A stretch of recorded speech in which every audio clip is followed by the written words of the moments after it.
ध्यान के बारे में बात करेंगे और ध्यान जो है उसकी परिभाषाएं भी आएंगी इसमें। ध्यान से वास्तव में हमारी मेंटल फैकल्टीज़ भी स्ट्रांग होती हैं, धारणा शक्ति बढ़ती है, धारण करने की शक्ति, याद रखने की शक्ति बढ़ती है। इसलिए ध्यान का लाभ आप सबको मिलेगा जितने यहाँ बैठे। ध्यान कैसा हो, किस तरह से हो, इसके ऊपर एक गीत है। एक्चुअली आज का जो ध्यान है, विशेष रूप से आज का ध्यान सविता देवता के ऊपर है। सविता देवता सूर्य भगवान के ऊपर, क्योंकि परम पूज्य गुरुदेव ने उन्हीं को हम लोगों के आराध्य के रूप में प्रस्तुत किया और हम लोगों ने सविता देवता का ध्यान करते हुए अपने आप को आंतरिक दृष्टि से श्रेष्ठ बनाया। आप सभी लोग सूर्य का ध्यान करते हो, तो सविता देवता का जो गीत है उसको सुनिए, बहुत सुंदर गीत है। ये गीत जो है गुरुदेव की श्रद्धांजलि पर्व मनाया गया था 1990 में, उस समय तैयार किया गया था। इसकी धुन बनाई गई थी और इसकी धुन सुनेंगे तो बहुत अच्छा लगेगा। ओ सविता देवता संदेशा मेरा तू ले जाना। ओ सविता देवता संदेशा मेरा तू ले जाना। जहाँ कहीं हो गुरुवर उन तक, जहाँ कहीं हो गुरुवर उन तक सुनो इसे पहुँचाना। ओ सविता देवता संदेशा मेरा तू ले जाना।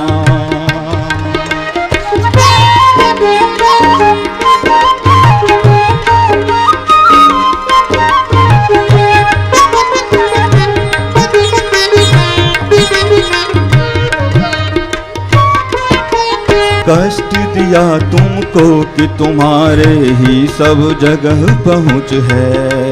मिले सहारा हमें तुम्हारा, यह हम सब का हक है। कष्ट दिया तुमको कि तुम्हारी ही सब जगह पहुँच है। मिले सहारा हमें तुम्हारा, यह सब का हक है। हम लाखों बच्चों के हित तुम हो, हम लाखों बच्चों के हित तुम इतना कष्ट उठाना। ओ सविता देवता संदेशा मेरा तू ले जाना। ओ सविता देवता संदेशा मेरा तू ले जाना।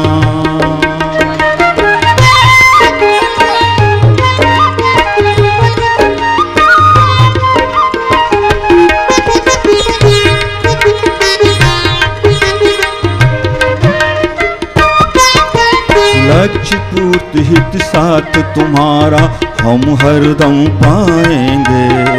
सिसकेगा तो हृदय मगर यह कह कर समझाएंगे। लक्ष्य पूर्ति हित साथ तुम्हारा हम हरदम पाएंगे। सिसकेगा तो हृदय मगर यह कह कर समझाएंगे। वन विराट प्रभु सतत साथ है हो, वन विराट प्रभु सतत साथ है। रे मन मत घबराना। ओ सविता देवता संदेशा मेरा तू ले जाना।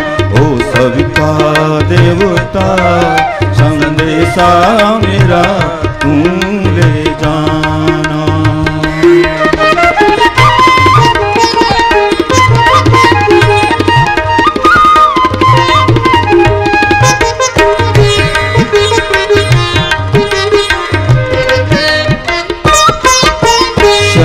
लोक में तुम्हें मिलेंगे वे हम सबके प्यारे। आत्मशक्ति पाएंगे सुनकर यह संकल्प हमारे। सत्य लोक में तुम्हें मिलेंगे वे हम सबके प्यारे। आत्मशक्ति पाएंगे सुनकर यह संकल्प हमारे। लिया बहुत हम सब ने अब तो हो लिया बहुत हम सब ने, अब है फर्ज निभाना। ओ सविता देवता संदेशा मेरा तू ले जाना। जहाँ कहीं हो गुरुवर उन तक, जहाँ कहीं हो गुरुवर उन तक सुनो इसे पहुँचाना। ओ सविता देवता संदेशा मेरा तू ले जाना। ओ सविता देवता संदेशा मेरा तू ले जाना। संदेशा मेरा तू ले जाना। संदेशा मेरा तू ले जाना। ये सविता देवता को संबोधित एक ऐसा गीत है जो अपने आप में अनूठा है। हमारी कवियत्री जो थी माया वर्मा, उनका लिखा हुआ था, और इसके माध्यम से हम अपने गुरुदेव तक संदेश पहुंचाने की कोशिश करते हैं। मतलब सूर्य भगवान जो हैं वो तीनों लोकों में संव्याप्त हैं, और हमारा संदेश है गुरुदेव तक पहुंचा सकते हैं, जो उस समय शरीर छोड़ के गए थे गुरुदेव। समाधि ली थी उन्होंने 2 जून 1990 को। आइए आज इसकी बात करें। इसके पहले थोड़े से प्रश्न हैं, उनकी बात कर देता हूँ। बंधन में कौन बनता है, जीव या आत्मा? आत्मा जो है वो ऐसे बन जाती है कि आने वाले कई जन्मों तक वो हमको बंधी दिखती है।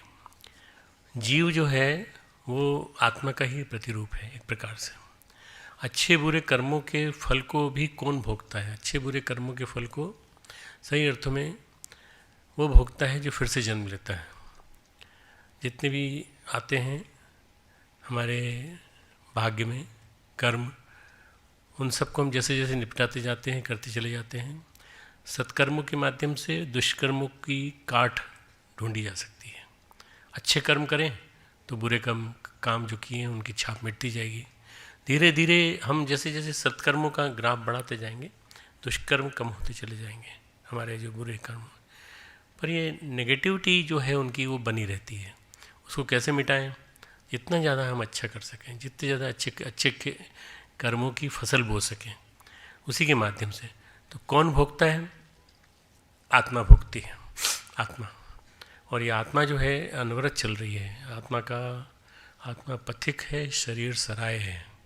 गुरुदेव ने एक किताब लिखी थी, शरीर सराय आत्मा पथिक। आत्मा क्या है? यात्री है, चली आ रही, कंटिन्यूस ऑन गोइंग प्रोसेस, जन्म लेती हुई चली आ रही है। कभी इसमें ठहर गए, कभी उसमें। जैसे हम जाते हैं तो हम 8 नगरों में होते हुए जाते हैं, तो 8 नगरों में अलग अलग जगह ठहरते हैं। किसी में होटल में ठहर गए, किसी में धर्मशाला में ठहर गए, किसी में हमारे रिश्तेदार थे उनके यहाँ ठहर गए। ऐसे ही आत्मा जगह जगह ठहरती हुई चली जाती है। जगह जगह ठहरती हुई जाती है, वहाँ उसको जो है आत्मा को रिसाइड जहाँ करती है वहाँ भुगतना पड़ता है। और शरीर क्या है? जिसका भी शरीर लेंगे वो शरीर जो है भुगतेगा, उसको शरीर को भुगतना पड़ेगा। शरीर सराय है। सराय वो होती है जहाँ आप चेंज करते हैं अपना residence. How to develop decision power? Decision power has to be developed constantly by thinking over what you have decided, what you want to become, what is your ultimate goal, what is your ultimate thing which you have thought of about you, yourself. आपने अपने बारे में सोचा क्या है? उसको develop करने के लिए डेली कई बार उसके बारे में सोचो। अच्छा गोल है, अच्छा डिसीजन पावर है। तो डिसीजन पावर को मजबूत करने के लिए keep on thinking about it and how to develop it. उसको उसकी टास्क बनाओ एक एक करके, 1 2 3 4 5 6 7। मुझे इसके लिए ये करना पड़ेगा।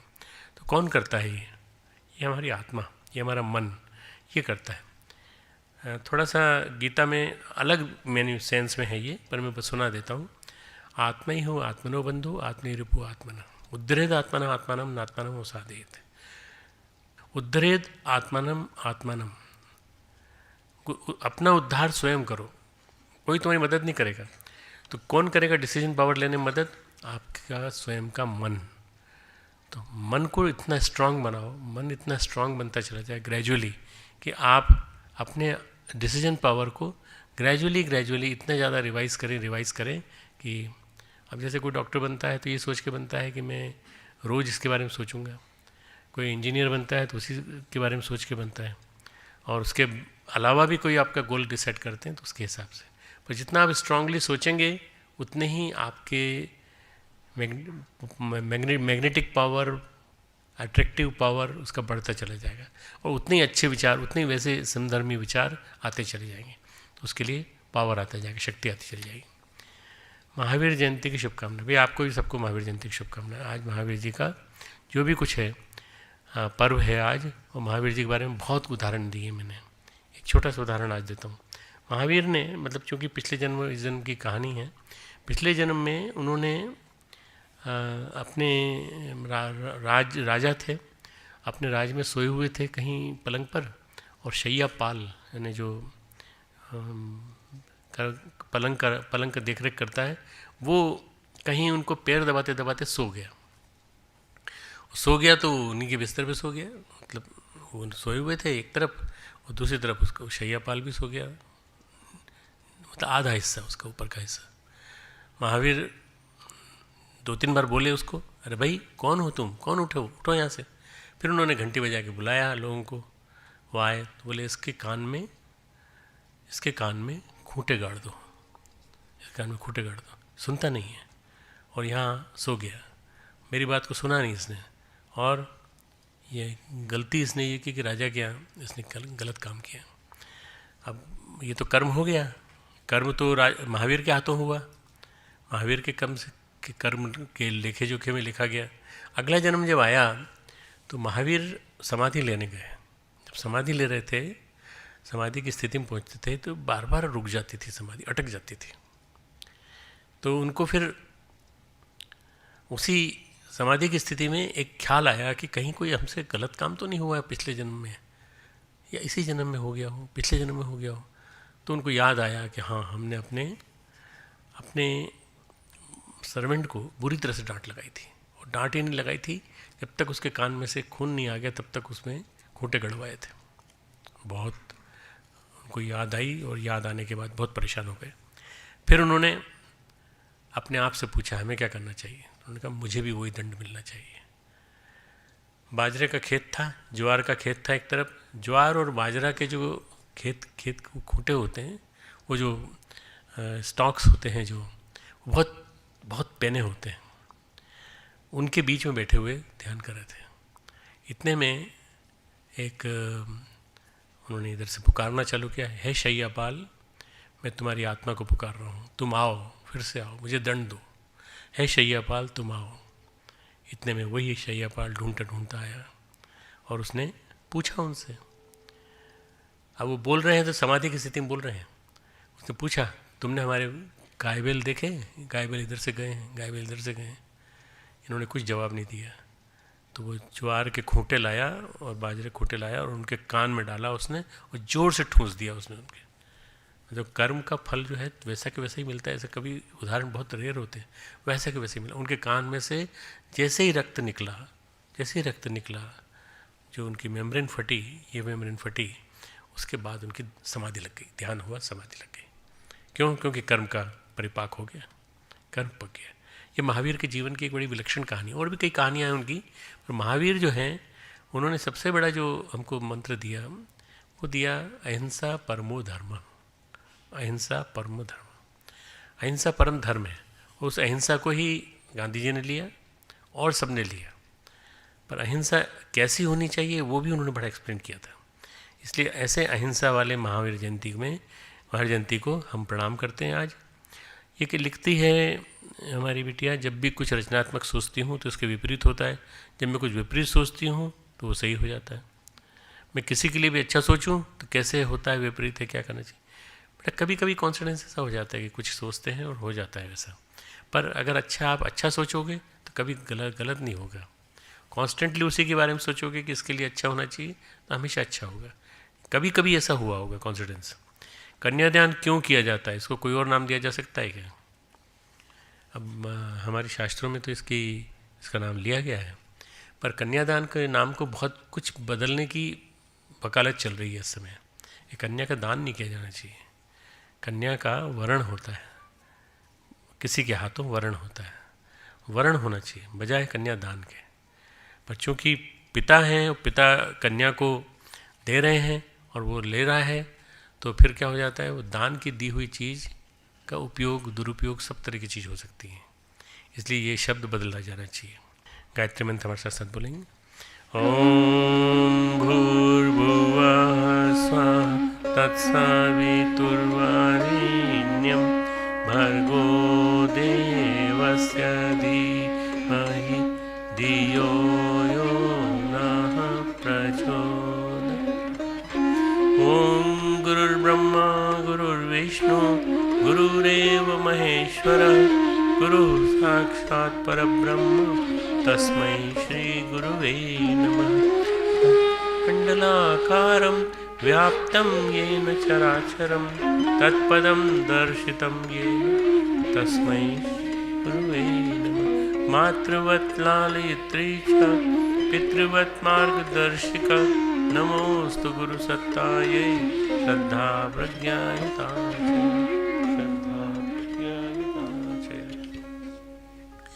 हमारे इस आज के उद्बोधन में उपस्थित सभी हमारे छात्र छात्राओं, प्यारे प्यारे बच्चों, सभी उपस्थित हमारे स्टाफ के, फैकल्टी के सदस्य और अन्य सदस्य, आज ध्यान है उगते सूर्य की, उगते सूर्य की प्रशंसा।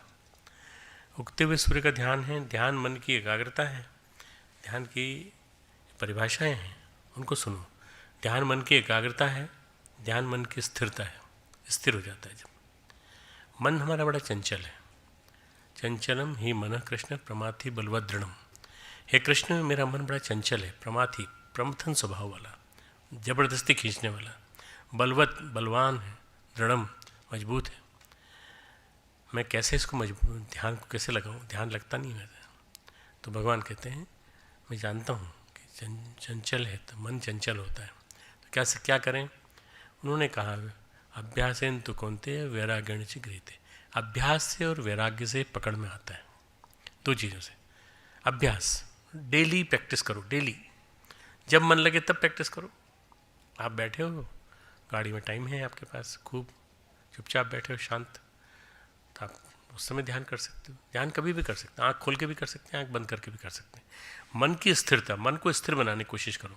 ध्यान मन की तन्मयता है, स्थिरता से तन्मयता की ओर। ध्यान मन की तल्लीनता है, तत्लीन, उसमें लीन, उसमें हम लीन हो जाएं। किसमें?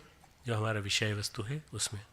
ध्यान मन का तादात्म्य है, तादात्म्य वैसा ही हो जाना जैसा हमारा विषय है। जैसे हम सूर्य का ध्यान करेंगे, सूर्य जैसा हो जाए। ध्यान मन का विसर्जन है। ध्यान में मन को विसर्जित कर देते हैं, हम उसमें पूरी तरह से लगा देते हैं। ध्याता, ध्येय और ध्यान एक हो जाते हैं। ध्यान करने वाला और ध्येय, हमारा गोल, और हमारा ध्यान, ये तीनों मिलकर के एक हो जाते हैं, प्रगाढ़ हो जाते हैं, तो समाधि का अनुभव होने लगता है। ध्यान करने वाला और ध्यान जिसका किया जाता है, जितना जितना प्रगाढ़ होते जाते हैं उतना उनके बीच में तादात्म्य हो जाता है। जैसे जैसे प्रगाढ़ होता जाता है तादात्म्य हो जाता है, ध्यान उनका बनता है। साधना जब हम करते हैं, शरीर की स्थिरता और मन की स्थिरता, यहाँ से साधना शुरू होती है। रामकृष्ण परमहंस कहते थे कि अगर आपको दही जमाना है तो आप मटकी में जामन जानते हो ना क्या बोलते हैं, जिससे दही जमाया जाता है। दही का जामन डाल के, दूध डाल के, फिर उसके बाद अपन मटकी को हिलाते डुलाते नहीं है, चुपचाप शांत रख देते हैं, स्थिर। इसलिए जब आप हिलोगे डिलोगे तो आपका मन नहीं लगेगा। आप ध्यान तो करते हो, पर क्या है, कभी ऐसा किया, कभी ऐसा किया, कभी ऐसे खुजली चल रही इधर, कभी यहाँ इधर कुछ दर्द हो रहा है। तो ये जो मन जो है उसके स्थिर शरीर के साथ अस्थिर शरीर के साथ गड़बड़ा जाता है। हम कोशिश करें कि हम स्थिर करें अपने शरीर को। शरीर स्थिर होगा तो मन भी लग जाएगा, मन भी स्थिर हो जाएगा। इसलिए शरीर की स्थिरता, मन की स्थिरता। थोड़ी देर के लिए आराम संभव, अगर हो सके तो काउच पे या किसी कॉट पे थोड़ा लेट जाओ, लेकिन मन को स्थिर कर पाना उतना संभव नहीं हो। मन के साथ हमें बताने कब कहाँ बहने लगते हैं, विचारों के प्रवाह, विचारों की उथल पुथल, विचारों की लहरें हमको ले जाती हैं खींच के। कई बार हम क्या सोचते हैं, क्या से क्या पहुँचते चले जाते हैं। फैंटेसीज़, कई तरह की फैंटेसीज़ कई तरह की कल्पनाएं हमारे मन में आ जाती हैं। सोते समय शरीर टिका रहता है, शरीर बिस्तर पर लेटा रहता है, एक करवट में लेटा रहता है। सोते समय भी मन चंचल रहता है। हमको लगता है सोते समय तो हम ध्यान करते ही हैं। क्यों? सोते में ध्यान करते हैं ना? नहीं, ध्यान नहीं करते। और मन चंचल रहता है, उसमें ऑटोमेटिकली चंचल रहता है। मन सपने देखता है, मन में अलग अलग ढंग का ताना बाना बुना जाता है, कुछ न कुछ मन में चलता ही रहता है। जो चलता रहता है वही हमको दिखाई पड़ता है सपने के रूप में। डामाडोल स्थिति बनी रहती है। मन अगर अच्छे के साथ जुड़ता है तो सुख महसूस करता है, सुकून महसूस करता है। बुरे के साथ जुड़ता है तो दुख महसूस करता है, उद्विग्नता महसूस करता है। कई बार तुमने देखा हो, तुम सो के उठे तो या ध्यान के बाद उठे तो तुम बड़ा दुखी महसूस करते हो। कई बार ऐसा लगता है क्या क्या क्या कुछ देख लिया हमने। ये उस समय जो जिस प्रवाह के साथ जुड़ गए उसकी वजह से।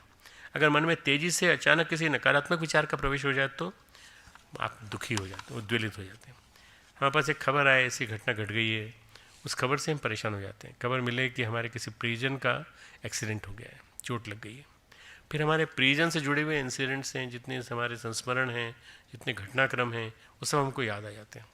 और उसके बाद फिर अब क्या करेंगे, अब यहाँ से फ़ोन करेंगे, उसके बाद फिर पता लगाएंगे क्या करना चाहिए, हम जा सकते हैं क्या, ये पता लगाते हैं। हम मानसिक रूप से व्यथित हो जाते हैं। तुरंत ही मन एक नकारात्मक विचार की ऊर्जा जुड़ जाता है, कहीं वो मर तो नहीं जाएंगे इसमें घटनाक्रम में, कहीं गड़बड़ी तो नहीं हो जाएगी, उनके घर में कौन कौन है, ये हैं ये हैं ये हैं, ये याद आ जाता है। मात्र कल्पना में ऐसे विचार आ जाए, वास्तविकता में हुआ ना हुआ हो, पर तब भी हम परेशान हो जाते हैं, व्यथित हो जाते हैं। इस पर डिपेंड करता है कि हमारा मन कहाँ और किससे जुड़ता है, किससे पॉजिटिव विचार से जुड़ता है, नेगेटिव विचार से। मन को संवारना और जीवन को संवारना, यही ध्यान है। ध्यान की परिभाषा है मन को संवारना और जीवन को संवारना। मन को संवारने की कला है ध्यान, मन को संवारने की कला है। हम शरीर को तो संवारते हैं, कंघा कर लेते हैं, हम मेकअप कर लेते हैं, कई तरह की बातें करते हैं, पर मन को संवारने की हमने कला सीखी कि नहीं? मन को संवारने की कला जिसने सीख ली उसको ध्यान करना आ जाएगा, ध्यान करना आ जाएगा। ध्यान के माध्यम से मन को संवारना, ध्यान करना सीख जाएंगे तो मन संवरने लगेगा। प्राय हम सभी भले स्वस्थ शरीर लेकर जी रहे हों, लेकिन मन हमारा बीमार है, मन हमारा बीमार है।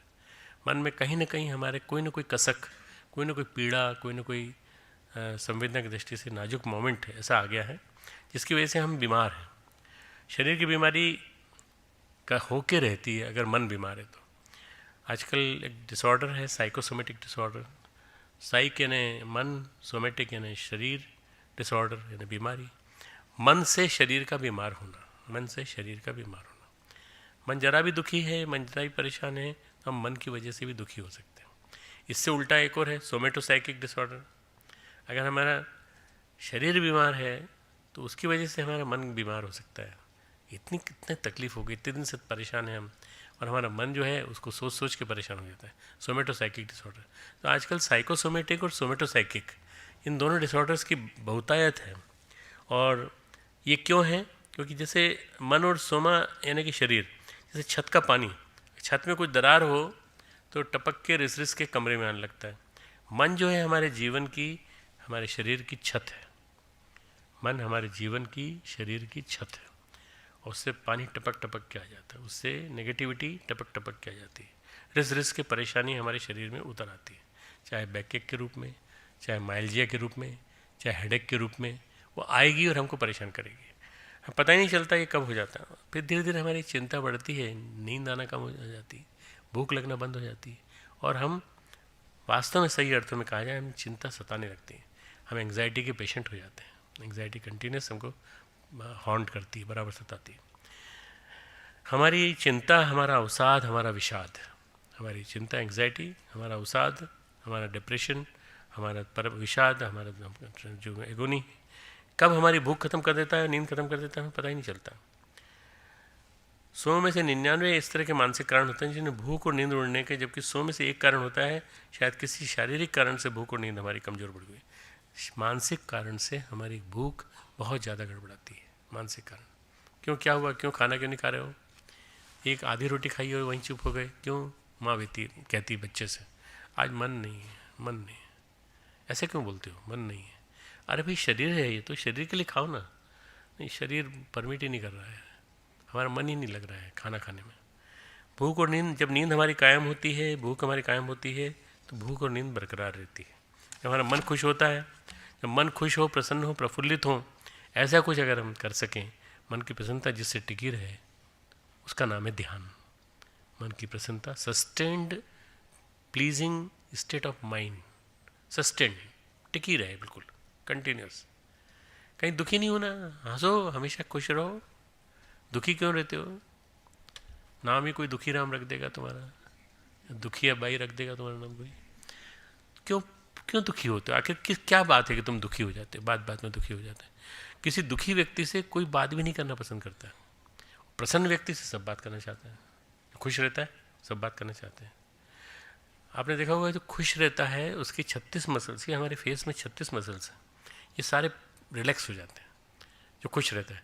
और जो उदास रहता है उसके सारे मसल्स टेंस हो जाते हैं, बिल्कुल चेहरा इतना टेंस हो जाता है कि उसको देख के लगता है कि ये तो इस दुखी को देख करके मैं भी दुखी हो जाऊंगा, मैं न देखूं तो अच्छा है, मैं मिलूं तो न मिलूं तो अच्छा है। कोशिश करना चाहिए कि हम ऐसे न दिखें जैसे दुखी राम दिखते हैं, हम ऐसे दिखें जैसे सुखी लोग दिखते हैं। ठीक, अगर हम जीवनदायी तत्वों से जुड़ते हैं तो हमें जीवन मिलता है। अगर हमें जीवन में स्फूर्ति चाहिए, आनंद चाहिए, तो हमें जीवनदायी तत्वों से जुड़ना चाहिए, विनाशक तत्वों से नहीं। कभी कभी हम जानबूझ कर जुड़ते हैं, कभी कभी अनायास जुड़ जाते हैं। निषेधात्मक नकारात्मक ऊर्जा के घेरे में आने से अपने आप को बचाइए। निषेधात्मक नकारात्मक ऊर्जा के घेरे में आने से अपने आप को बचाइए। फिर क्या होगा, धीरे धीरे धीरे धीरे आपकी ये ऊर्जा जो है, अब ये ऊर्जा कहाँ से आती है? प्रदूषित पर्यावरण के माध्यम से, या तो प्रदूषित पर्यावरण के माध्यम से, आपका पॉल्यूटेड एनवायरनमेंट है आसपास चारों तरफ, या फिर प्रदूषित व्यक्तियों के माध्यम से। कोई आदमी ऐसा पॉल्यूटेड है जो आपके अंदर आकर के बीज बो जाता है, ऐसा बीज बो जाता है कि देखो ये दुनिया जीने लायक नहीं है, मर जाना चाहिए अपन सबको देखो, जिसको देखो भ्रष्ट लोग जिंदा है, सब क्या फ़ायदा ऐसे संसार में जीने से? चलें अपन चल दरिया में डूब जाए। ये जो लोगों को, ऐसा लोग आदमी जो है नेगेटिव वाला, नेगेटिव टेंडेंसी वाला, ये आपको भी नेगेटिव कर देगा। ये नेगेटिव का संपर्क मत करो, या तो उसको पॉजिटिव बना लो और या फिर उससे दूर रहो। ठीक है ना? जो लोग नशा करते हैं नकारात्मक विचार रखते हैं, या कैसे आप देखें नकारात्मक व्यक्ति की पहचान हम कैसे करेंगे? अगर हमें पहचान ना हो कौन व्यक्ति नकारात्मक है तो कैसे पहचानें? वो हमेशा असंतुष्ट रहता है, हमेशा बेचैन रहता है, हमेशा आतुर रहता है। आतुर मतलब बड़ा हताशा में रहता है और बहुत ज़्यादा गड़बड़ा सा रहता है। ऐसे नहीं, किसी भी कारण से आप उसको संतुष्ट नहीं कर सकते। उसका मन हर परिस्थिति में शिकायतों से भरा रहता है। अरे कुछ नहीं, आज देखो ये हो गया और आज देखो ये हो गया, आज कहीं अनाउंसमेंट भी नहीं था, कुछ भी नहीं था, और देखो ध्यान की क्लास हो गई। देखो अब मतलब कुछ भी कहना है तो आकर के आदमी अपनी भड़ास कहीं ना कहीं निकालता है और उस भड़ास से आपको परेशानी होती है। नकारात्मक पहलू जो देखता है उसको लगता है सारी कायनात, सारा जहान उसे दुख देने के लिए, सब मुझे दुख देने के लिए। ये जो है रजिस्ट्रार साहब ज़बरदस्ती सर्कुलर निकाल देते हैं, डॉक्टर साहब वहाँ से क्लास लेने चले आते हैं, और हम सब जो हैं इतना आराम से मौज से दिन बिता रहे थे। नवरात्रि की ख़त्म हो गई, उसके बाद हम लोगों ने मज़ा किया और 4 दिन के अंदर फिर से आ गए। ये सोच के हम अपने आप को बुरा करते हैं, हम अपने जीवन का विनाश करने लगते हैं, क्षरण करने लगते हैं। कुमति के बारे में, सुमति के बारे में रामचरितमानस में 4 पे आती है, जहाँ सुमति तहाँ संपत्ति नाना। जहाँ सुमति होगी वहाँ संपत्ति होगी। संपत्ति क्या है? संपत्ति को पैसे को नहीं कहते, संपत्ति कहते हैं सद्बुद्धि को। जहाँ सुमति अच्छा विचार, अच्छा भाव, अच्छी सोच, और जहाँ कुमति, जहाँ सोच खराब हो गई, सोच नकारात्मक हो गई, वहाँ आपके पास आसपास चारों तरफ विपदाएं आ जाएंगी, विपदाएं। किसी को अगर कोई परेशानी हो न हो पर कुमति ना आने पाए, उसको बुरे विचार ना आने पाए, बस उसको उसके लिए प्रार्थना करना चाहिए कि सुमति में बने रहो तुम। उसके लिए सुमति को कैसे लाया जाए, सुमति स्थिर कैसे रहे? ये व्यवस्था ध्यान के द्वारा संभव हो सकती है। हम अपने विचारों से सामने वाले व्यक्ति को प्रभावित कर सकते हैं, अपने विचारों से उसके मन में ध्यान, पवित्र विचार का डाल सकते हैं। किसी भी पवित्र भाव का, किसी पवित्र विचार का, किसी भी सकारात्मक ऊर्जा का, धरती की सकारात्मक ऊर्जा का स्रोत है ध्यान। तो अगर हम ये डाल दें उसके मन में तो शायद हो सकता है कि पॉजिटिविटी उसके मन को बदल दे पूरी तरह से। और इन सब का सकारात्मक ऊर्जा का स्रोत है सूर्य धरती की समस्त सकारात्मक ऊर्जाओं का स्रोत है। जब सूर्य रहता है तब हम पॉजिटिव रहते हैं, सूर्य चला जाता है तो हम रात्रि में चले जाते हैं। थोड़ा सा इसके बारे में और बताऊंगा। सूर्य जो है शब्द वो सु और इर मिल के बना है। सूर्य, सु धन इर, सुंदर प्रेरणाएं देने वाला सूर्य। सुबह जब सूर्य उगता है तो कितने पॉजिटिव वाइब्रेशंस एकदम अचानक चले आते हैं, प्रोवाइडेड यू आर अवेक। उस समय भी सोए हुए हैं, सूर्य निकल गया, अरे कब तक सोता रहेगा, माँ कहती कब तक सोता रहेगा, देख सूरज चढ़ाया आसमान ऊपर आकाश में, कहती ना माँ कहती हैं। और ये कह करके आपको उठाती हैं, सूरज, अरे सूरज चढ़ाया, अच्छा अच्छा कोई बात। ये जो अगर हम सूरज को उगते हुए देखना चाहें तो ये हमारी सबसे बड़ी इच्छा होनी चाहिए कि हम सूरज को उगते हुए देखें और दिन पूरा अपना धन्य बना लें, दिन पूरा धन्य। धरती को जो जीवन मिलता है, जो ऊर्जा मिलती है, उसका स्रोत है सूर्य। धरती को जीवन मिलता है, धरती को ऊर्जा मिलती है, धरती को शक्ति मिलती है, वो सूर्य से मिलती है। सूर्य ना हो तो धरती नहीं रहेगी। सूर्य धरती के रिश्ते थोड़े से भी डगमग होना चालू हो जाएं, धरती का जीवन भी डगमग होने लगेगा। इसलिए हमें कोशिश करना चाहिए कि हम धरतीवासी सूर्य की प्रकाश को ज़्यादा से ज़्यादा रिसीव करने की कोशिश करेंगे। सूर्य की जब वंदना करते हैं और विनती करते हैं और हम कहते हैं सूर्य नारायण भगवान, सूर्य नारायण भगवान, सूर्य नारायण यानी जैसे हम सत्यनारायण कहते हैं और जैसे विष्णु नारायण कहते हैं, ऐसे सूर्य नारायण। सूर्य भगवान विष्णु के अवतार हैं, भगवान विष्णु के अवतार हैं, तीनों लोकों के पालनहार है नारायण। और उस नारायण का प्रतिनिधि धरती पर कोई है तो वो सूर्य है। अगर आपको नारायण को देखना हो तो नारायण को आप क्षीर सागर नहीं जा सकते, देख नहीं सकते उनको, पर आप नारायण के प्रतिनिधि को देखना चाहें तो सूर्य है। उदीयमान सूर्य सविता है, उदीयमान सूर्य सविता। सुवति प्रेरयति लोकम इति सूर्य, जो सतत प्रेरणा देता है कर्म करने की। सुवति प्रेरयति कर्मणि इति सूर्यम, जो सतत कर्म करने की प्रेरणा दे वो सूर्य। सूर्य के 12 रूप हैं। धरती पे कोई है तो सूर्य है। द्वादश आदित्य, कोई बता सकता है द्वादश आदित्य बता सकता है? किसी को याद है? हाथ ऊपर करके बताओ। द्वादश आदित्य मालूम? अच्छा मैं सुनाऊं, तुम लोग लिखोगे? लिखो चलो। पहला है रवि, याद था तुमको? दूसरा है सूर्य, स्वयं सूर्य नाम है। तीसरा है मित्र, मित्र। चौथा है भानु, भानु। पांचवा है खग, खग। छठा है पूषण, पूषण। छठा सातवां है भास्कर, भास्कर। हिरण्यगर्भ, फिर है हिरण्यगर्भ। फिर है मरीच, मरीच भी सूर्य का नाम है। फिर है आदित्य।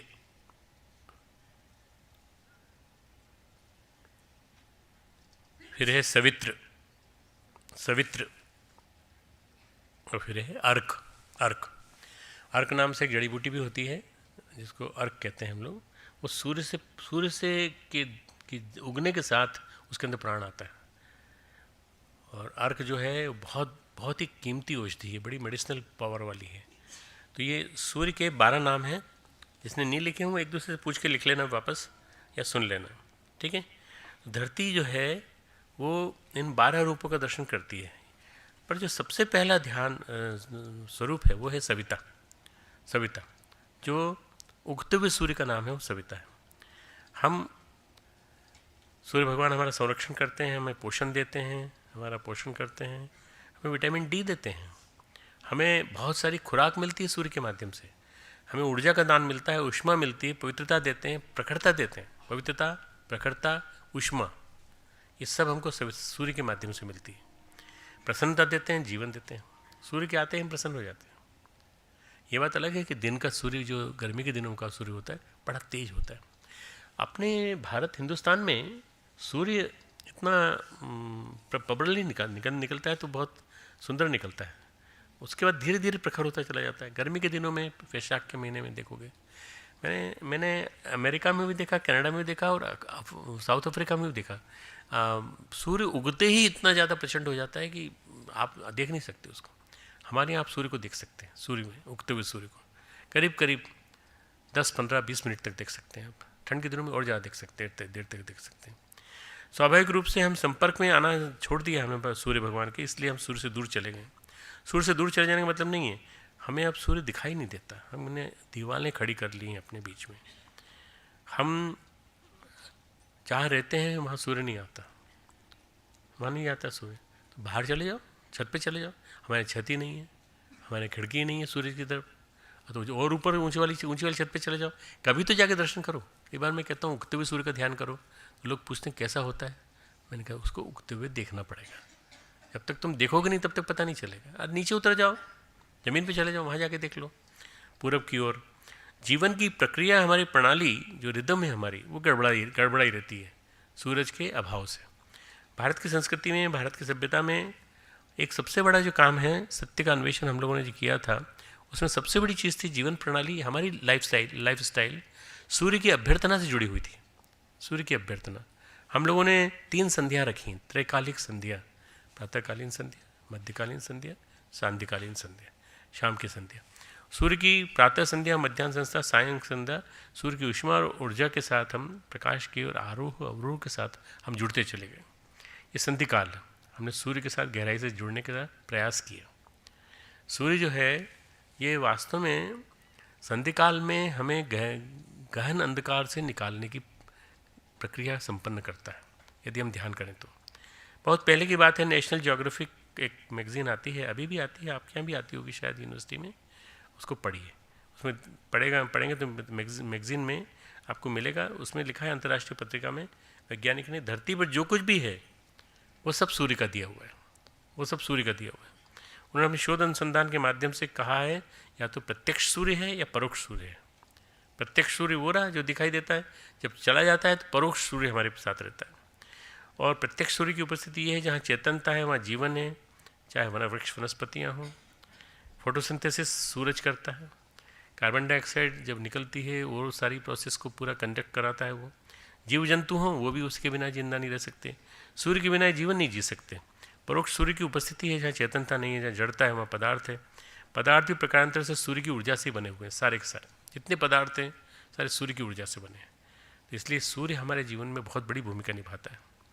सूर्य और धरती में बहुत प्रगाढ़ संबंध है।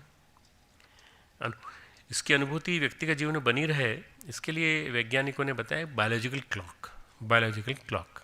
एक तो घड़ी ये है, ये वाली जो आप रोज़ देखते हो, एक घड़ी वो है जो आपके हाथ में बंधी हुई है, मेरे हाथ में जैसे बंधी हुई है। मैं देखता हूँ, इससे मैं टाइम टेबल तय करता हूँ, पूरा तय करता हूँ कि टाइम पे हो जाए ख़त्म। जैविक घड़ी एक तीसरी घड़ी है, जैविक घड़ी, बायोलॉजिकल क्लॉक। जैविक घड़ी क्या है? हमारा सोना जगना, हमें सूर्य से जोड़े रखती है।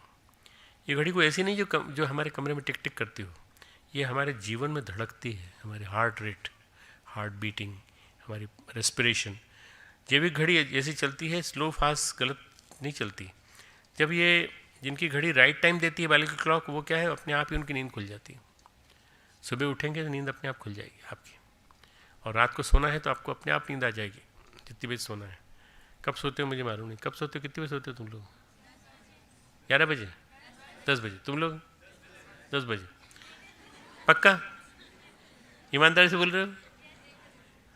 बायोलॉजिकल क्लॉक तुमको कब सुलाती है? तुम्हारे अंदर की बायोलॉजिकल क्लॉक तुमको कब सुलाती है? 10:30। देखो अब ईमानदारी पे आए ना ये लोग, थोड़ा सा टाइम आधा घंटा बढ़ गया। अब थोड़ी देर बाद और ईमानदारी से इवैल्यूएट करोगे तो लगेगा 11 बजे सोते हैं हम लोग। क्यों? थोड़ा सा कभी कुछ देख लेते हैं, कभी कुछ देख लेते हैं, कभी कुछ किताब पढ़ लेते हैं, कभी कुछ नॉवेल पढ़ लेते हैं, कभी अपनी किताब पे ध्यान देते हैं, तो आधा घंटा और लग जाता है। तो 11 बजे का मतलब ये है कि आप बायोलॉजिकल क्लॉक से अवे जा रहे हैं, you are going away from biological clock. Biological clock चाहती है 9:30 10 के बीच में सो जाए। मालूम नहीं कितना आप लोग कर सकते हैं। स्नान ध्यान करते हैं, खाना पीना खाते हैं, सांझ होती है, सूर्य ढलते हैं, उनकी नींद आने लगती है, जिनकी टाइम टेबल जिनका क्लॉक से जुड़ता है। सूर्य के साथ जागरण शुरू हो जाता है सभी का, सूर्य के विदा होने के साथ ही शयन प्रारंभ हो जाता है सभी का। आज क्या हो गया है कि हमारा ड्यूटी पैटर्न बहुत बदल गया है। IT वालों को देखो कितना ज़्यादा अपसेट टाइम टेबल होता है, रात का टाइम टेबल उनका गड़बड़ पूरा थ्रू आउट। रात में कब जग रहे हैं? मैं 3 रात मैंने जगते हुए अपनी ड्यूटी निभाई है, इंटेंसिव केयर यूनिट में, अपनी हाउस जॉब में, अपनी रेजिडेंसी में, अपनी मेडिकल कॉलेज की नौकरी में। मैंने 3 4 रात में जीजी को कह के जाता था कि मैं अभी तो एक रात के कपड़े ले जा रहा हूँ, परंतु अगर ज़्यादा ज़रूरत पड़ेगी तो मंगा लूँगा। तो मैं अपने इंटर्न से या अपने हाउसमैन से भेज करके मंगा लेता था। 3 रात तक 4 रात तक वहीं खाना भी वहीं खाना, और वहीं सोना, वहीं नहाना, वहीं ड्यूटी रूम होता था उसी में। क्योंकि पेशेंट्स नहीं जान देते ना, आपको अपनी ड्यूटी छोड़ के नहीं जा सकते आप बहुत जिम्मेदार हैं। तो तो वो जिम्मेदारी को निभाना है। वहाँ रात में बहुत देर देर हम कई बार रात, अब मेरे से पूछोगे आपकी बायोलॉजिकल क्लॉक मेडिकल कॉलेज में कैसी थी, बहुत गड़बड़ थी। रात को 1:30 बजे हम फ्री होते थे सारे पेपर्स पूरे करके। फिर हमारे सर का राउंड होता था 1:30 से 2:30 तक, हमारे प्रोफेसर का, HOD का, और 2:30 बजे तक 3 बजे तक वो पढ़ाते थे, सिखाते थे, ECG वगैरह सब दिखाते थे। और उसके बाद जब वो चले जाते थे हमको लगता अब कोई नहीं आएगा, तो फिर हम लोग स्कूटर पे बैठ के सराफा जाते थे, इंदौर के सराफा बाज़ार में, वहाँ पोहे खा के आते थे हम लोग। पोहे जानते ना क्या होता है ना? हाँ, वो खाने जाते थे, क्योंकि सारा न्यूट्रिशन खत्म हो जाता था, पूरा कमजोरी हो जाती थी, तो उसको खा के आते थे हम लोग। तो इसलिए बता रहा हूँ मैं कि ये biological clock time to time गड़बड़ाती रहती है। ड्राइवर्स की बढ़ जाती है, ड्राइवर पायलट्स की गड़बड़ा जाती है। अगर आप ट्रेवल कर रहे हैं यहाँ से, तो आपका 3 घंटे जुड़ गया, 6 घंटे जुड़ गया, 8 घंटे जुड़ गया, 9 घंटे जुड़ गया। मैं अलास्का गया था, वहाँ 13 घंटे का अंतर दोनों में, आने जाने में। ये क्यों होता है, इतना क्यों गड़बड़ी क्यों होती है? ये इसलिए होती है कि हमारे टाइम के अलग अलग स्लॉट बने हुए हैं पूरे 16 से लेकर 18 स्लॉट हैं पूरे यहाँ से वहाँ तक। ये सब गड़बड़ाते जाते हैं। रशिया में ही 8 टाइम स्लॉट हैं, 8, जो रशिया में प्रॉपर में ही। इसलिए आप जानते हैं कि हमारा जो सब कुछ है वो डिपेंड करता है उसके ऊपर। परंतु अगर आप एक टाइम जोन में रहते हैं, एक टाइम जोन, जैसे भारत का टाइम जोन एक ही है, हम लोग ग्रीनविच के साथ 3.5 घंटे, 4 घंटे का डिफरेंस रखते हुए चलते हैं। और गर्मी के दिनों, ठंड के दिनों में ये उन लोगों का बदल जाता है, हमारा नहीं बदलता, हमारा तो वही रहता है यथावत। उन लोगों बदल जाता है। अमेरिका वाले हमसे 10.5 घंटे आगे हो जाते हैं, इंग्लैंड वाले हमसे 5.5 घंटे आगे हो जाते हैं। पर इससे कोई मतलब नहीं है कि आपकी घड़ी में क्या हुआ, आपकी घड़ी में कोई चेंज आया या आपको कुछ परिवर्तन आया, पर आपकी इंटरनल क्लॉक नहीं गड़बड़ानी चाहिए। उसका नाम है बायोलॉजिकल रिदम, बायोलॉजिकल क्लॉक। तो हम कम लोग ऐसे होते हैं जिनके ऊपर शयन और जागरण का प्रभाव नहीं पड़ता। चिड़चिड़ापन, थोड़ी सी बीमारी, थोड़ी थकान अपने आप हो जाती है। इन लोगों को भी हो जाती है जो लोग क्लॉक के साथ नहीं चल पाते। अपने आप ही बायोलॉजिकल क्लॉक के साथ जो चलते हैं, तादाद में और तालमेल में बिठा लेते हैं, अपनी दिनचर्या को सूर्य के साथ समसोरता लाते हैं। संस्कृत में एक वाक्य है, चत्वारि तस्य वर्धन्ते, चत्वारि तस्य वर्धन्ते। 4 चीज़ें हैं, चत्वारि यानी 4 चीज़ें, आयु, विद्या, यशो, बलम। अगर आप समय को पालन करते हैं तो आपकी 4 चीज़ें बढ़ती हैं। क्या? अगर आपकी बायोलॉजिकल क्लॉक मेंटेन है तो 4 चीज़ें बढ़ती। क्या? आयु, विद्या, यश और बल। इसमें विद्या और यश मानसिक है और आयु और बल शारीरिक है। आयु और बल शारीरिक और विद्या और यश मानसिक। सूर्य के साथ जुड़ने का, सूर्य के साथ तल्लीनता, सूर्य के साथ तन्मयता का एक कमाल है। जाने अनजाने, चेतन अचेतन रूप से हम सूर्य से जुड़े रहते हैं। इस रिश्ते को तोड़ा नहीं जा सकता। जन्म जन्मांतरों से हमारा ये संबंध बना हुआ है सूर्य के साथ। जो इस जैविक घड़ी के विपरीत चलते हैं उनको प्राचीन भाषा में हम असुर कहते हैं। असुर कहते हैं ना, जो सूर्य के साथ नहीं चले। जो अभी ये गा रहे थे, बजा रहे थे, अगर ये इनमें से एक भी असुर हो जाए तो कुछ का कुछ तबला कुछ का कुछ बनने लगे तो ये असुर हो जाएंगे पूरे। और फिर वो असुर जो है वो नहीं होगा, हमको सूट नहीं करेगा, ताल का नहीं होगा वो। ये ताल जो है ये बहुत बड़ी चीज़ है, ताल में चलना। पाताल लोक उसको कहते हैं जहाँ असुरों का निवास है। पाताल लोक क्या है? वहाँ सूर्य नहीं है। मध्य प्रदेश में छिंदवाड़ा, ये इसमें छिंदवाड़ा बालाघाट के आसपास एक इलाका है जहाँ पाताल लोक है, नीचे बहुत गहराई में। कोई जानता है? हाँ बेटा, कौन सा जगह है उसका नाम? पाताल कोट। हाँ, मैंने पाताल कोट ही लिखा है, तो मैंने पाताल कोट। मैं एक बार गया हूँ और नीचे तक गया हूँ, अंदर तक, पर वो बस यही है कि उस अंधेरे से निकलने का मन करता है बार बार। पर वहाँ लोग रहते हैं, उसमें रहते हैं। असुरों का एक नाम और है, निशाचर। हमारे बच्चे भी बहुत सारे ऐसे हैं जो निशाचर होते हैं। घूमने का मन करता है रात में घूम के आते हैं निशाचर। निशा में जो चलते हैं और निशा में जो चरते हैं, चलते भी हैं और चरते भी। चरना है ना, खाना। तो जो रात में चलते हैं, रात में मतलब बहुत गहरी रात में। हनुमान जी लंका पहुँचे तो उन्होंने सोचा कि चुपचाप रात्रि काल में जाएंगे लंका में और माता सीता का पता लगा लेंगे। जैसे ही रात्रि शुरू होने वाली थी, चहल पहल बढ़ गई। उन्होंने कहा रात्रि शुरू होगी तो सब सोने ही लगेंगे, पर वहाँ तो चहल पहल बढ़ गई। विचित्र बात यह है कि जैसी रात्रि शुरू होने वाली थी, आमोद प्रमोद के साधन जुड़ गए। सब नाचने लगे ज़ोर ज़ोर से और सब गाने लगे बजाने लगे, पूरा पूरा मनोरंजन के साधन खुल गए। पब, जैसे पब खुल जाते हैं ना आजकल, और क्लब खुल जाते हैं, पब खुल जाते हैं, ऐसे गीत संगीत बजने लगा। और ये करीब 12 बजे, 1 बजे, 2 बजे तो बहुत पीक पे आ गया। हनुमान जी वेट कर रहे हैं, अपनी घड़ी देख रहे हैं बार बार, कब कब बंद होगा इनका शोर शराबा। फिर रात्रि बढ़ती गई, जीवन और चहल पहल पाने लगा। फिर धीरे धीरे जैसे ही सुबह का समय आने लगा, 3, 4, 5, वैसे देखा कि वहाँ सबके सब धीरे धीरे रात ढलने लगी, सवेरा होने लगा, सब निशाचर सोने लगे। और 6 बजे तक तो सब सो गए, 5-6 बजे तक सब सो गए। ये कैसा, सूर्य उदय होने वाला है, निशाचर सो गए, इसीलिए इनको राक्षस कहा जाता है, राक्षस, असुर। एकमात्र विभीषण जी थे लंका में, जो कि सवेरा हुआ तो वो श्री राम जय राम करते हुए उठे। उन्होंने कहा ये कौन है, निशाचरों की नगरी में ये कौन, रावण की नगरी में ये कौन है, ये कोई अलग आदमी है, सूर्य से जुड़ा हुआ है, ये अवश्य कोई भला आदमी है, ज्ञानवान व्यक्ति है। देखो भले आदमी की पहचान क्या है, सूर्य से जुड़ा हुआ। भले आदमी की पहचान है सूर्य से जुड़ा हुआ। उन्होंने कहा ये कौन है, इसको देखना पड़ेगा। तो उन्होंने देखा सूर्य से जुड़ने का अर्थ ज्ञान है। तो उन्होंने बल विद्या चारों कैलकुलेट किए, सूर्य के साथ सामंजस्य किसका है। उन्होंने कहा ये अवश्य भला आदमी होगा, शत्रुओं का गढ़ है, शत्रुओं की नगरी है, लेकिन इसके मन में उच्च आदर्श बसते हैं। गोस्वामी जी कहते हैं हनुमान जी ने सोचा साधु ते होई न कारज हानि, साधु से किसी कार्य में हानि नहीं होती, वो तो साधु वेश में है, इससे अवश्य मिलेंगे। पूरी लंका नगरी में यही एक व्यक्ति है जो सूर्य के साथ सामंजस्य बिठाए हुए है, जागरण में वेला में उठ गया है। वो अंदर गए, सूर्य की ऊर्जा, सूर्य की ऊष्मा, सूर्य का प्रकाश धारण कर रहा था दोनों हाथ से और ऐसे लगा रहा था पूरा। उन्होंने कहा कि ये वास्तव में सही अर्थों में ऐसा व्यक्ति है जिसने राम का काम करने के लिए हमको उपयोगी मिल सकता है। जीवन में ऊर्जा का प्रवेश आने लगता है जैसे ही सूर्य आता है। हनुमान जी विभीषण जी से मिले, विभीषण जी ने उनकी सहायता की, अद्भुत मिलन था। एक व्यक्ति राम का काम करने आया था, एक व्यक्ति जो राम का प्रकाश फैलाने आया था।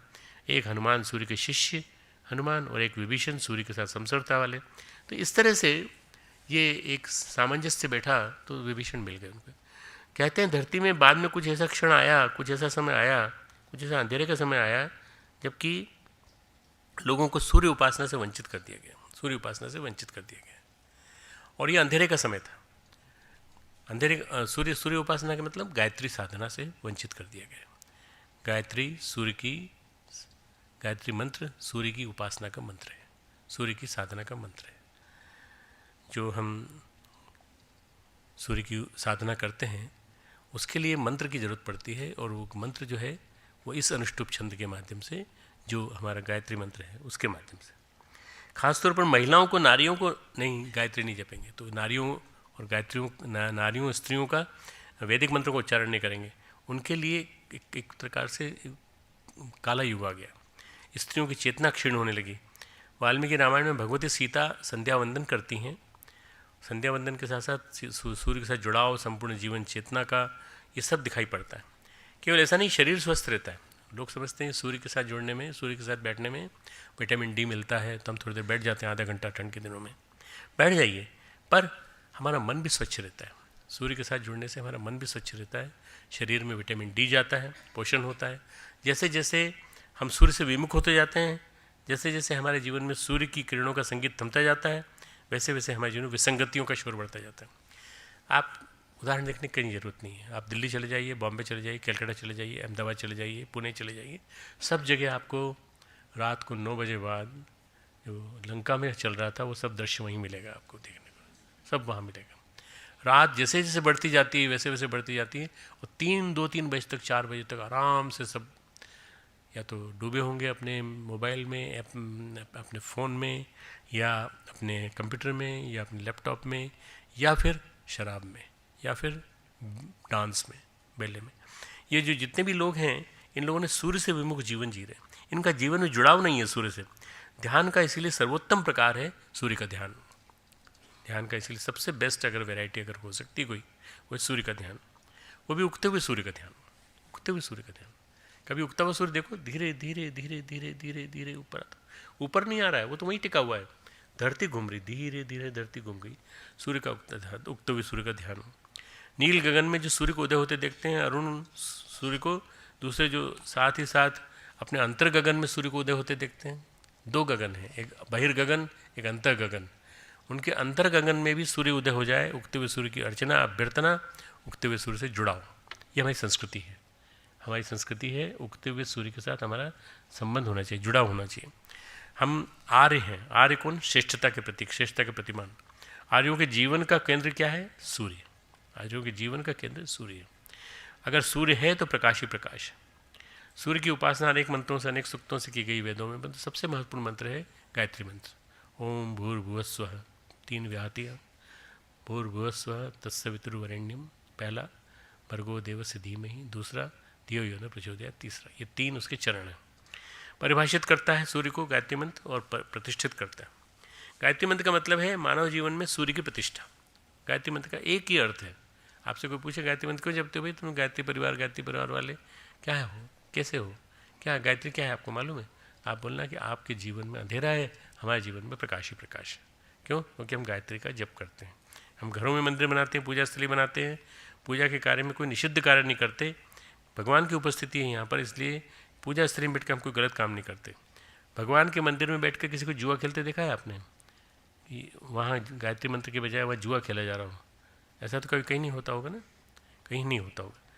हाँ, कोई शराब नहीं पीता, कोई गलत काम नहीं करता। मंदिर के सामने जब हम जाते हैं, आस्था माने सिर श्रद्धा से झुक जाता है। ऐसी महिमा है मंदिर की। ये ब्रह्मांड जो है ये सूर्य का मंदिर है। पूरा ब्रह्मांड सूर्य का मंदिर है। और ब्रह्मांड के रूपी मंदिर में सूर्य उस परमेश्वर की साक्षात जागृत जीवंत प्राण प्रतिष्ठा है। प्राण प्रतिष्ठा है, जीवंत जागृत प्रतिमा है, ब्रह्मांड में प्रकाशित है। ग्रहमंडल का केंद्र है सूर्य।